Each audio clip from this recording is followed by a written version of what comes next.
నీలో దుష్టత్వాన్ని దొళ్ళగొట్టి వెళ్ళగొట్టి దైవ స్వభావాన్ని నీలో నింపటానికి దేవుడు పూనుకున్నాడు గనక కొన్ని రకాల పరిస్థితుల్ని, కొన్ని మేలుకరమైనవి ఉంటాయి, కొన్ని కీడుకరమైనవి కూడా అనిపిస్తాయి. కానీ గుర్తుపెట్టుకో, దేవుని కుమారుడివి కుమార్తెవైన నీకు కీడు అసలు లేనే లేదు. కీడు అన్నది లేదు. కీడులాగా కనపడే కొన్ని నీకు తెలియకుండా నీ మేలు కోసమే వచ్చినాయి. ఇది వాస్తవం.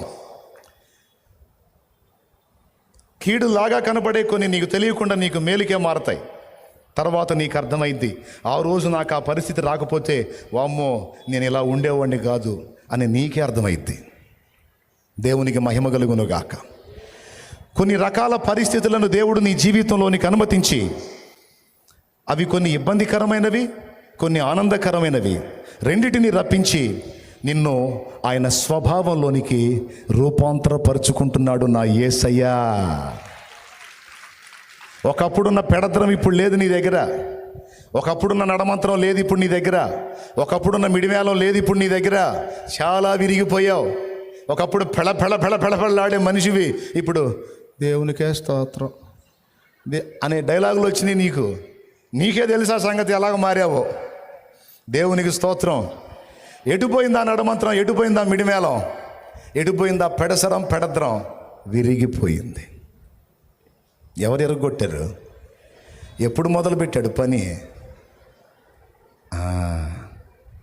కాల్చబడకపోతే స్వర్ణం విలువ పొందలేదు, చీల్చబడకపోతే మేఘం వర్షాన్ని ఇవ్వదు, దున్నబడకపోతే భూమి పంటనివ్వలేదు, చెక్కబడకపోతే శిల్పం కాదు, శ్రమల కొలిమిలు కాలకపోతే యేసు రూపు రాదు, నువ్వు శ్రమల కొలిమిలు కాలకపోతే యేసు రూపు రాదు.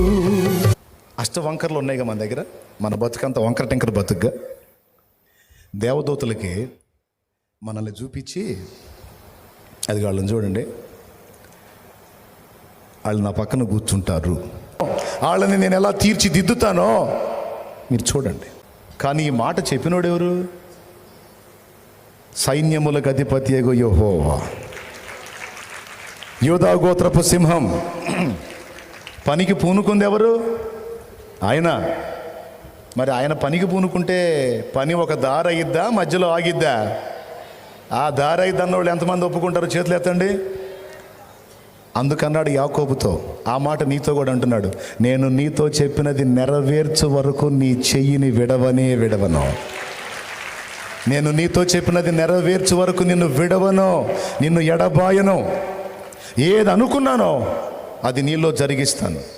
రేపటి రోజున మనం ఆయన చేత రూపుదిద్దపడి రేపు ఆయన దగ్గరికి వెళ్ళి ఆయనతో కలిసి మనం తిరుగుతుంటే దేవదూతలు బిత్తరపై చూస్తారు. దేవదూతలండి బిత్తరపై చూస్తారు. నిజంగా నువ్వు సామాన్యుడివి కాదయ్యా, అమ్మో నువ్వు మామూలుడివి కాదు.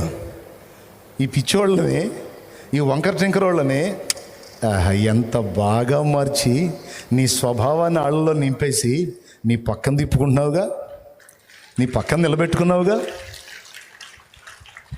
ఈ ఆధిక్యత మనకి డిసైడ్ చేశాడు, అందుకోసమే మనల్ని డిజైన్ చేస్తున్నాడు ఆయన.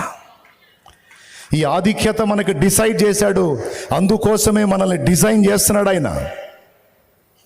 ఆ స్వభావాన్ని, ఆ బుద్ధిని, ఆయన వ్యక్తిత్వ సౌందర్యాన్ని నీలోకి నాలోకి రప్పించడానికి, నింపడానికే రకరకాల శ్రమల గుండా, రకరకాల పరిస్థితుల గుండా, నిందల గుండా, అవమానాల గుండా, లేమి గుండా, కఠినమైన ఇబ్బందుల గుండా నిన్ను ప్రయాణం చేపిస్తుంది, నడిపిస్తుంది. ఎందుకో తెలుసా?